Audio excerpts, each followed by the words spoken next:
Dadam salom bey. Assalomu alaykum. Ana dada, uylandik. Ko'p yashang keling, ko'p yashang. Ish qilib kelin oyog'i quruq bo'lmasa bo'ldi. Nasib etsa quruq bo'lmaydi.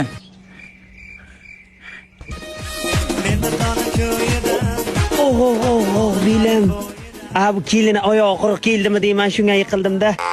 O'zingiz yiqildingiz-ku, ko'ryapman. Kelin nima aloqasi bu?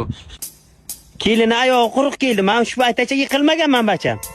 Kelin oyog'i quruq kelganda to'g'ri ham tuxum qo'ymaydi.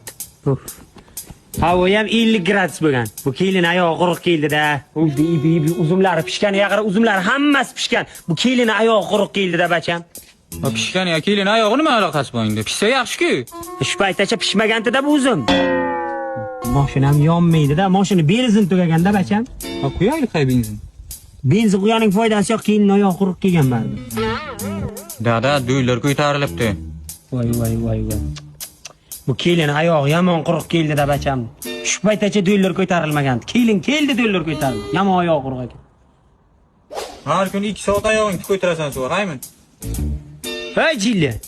Nimaga kelin oyog'ini yaqtak sotib qo'yibsan? Oyog' quruq dedingiz, endi oyog'ini sug'oraman. Qani bir yaxshi bo'lib ketsa. Qo'ytir.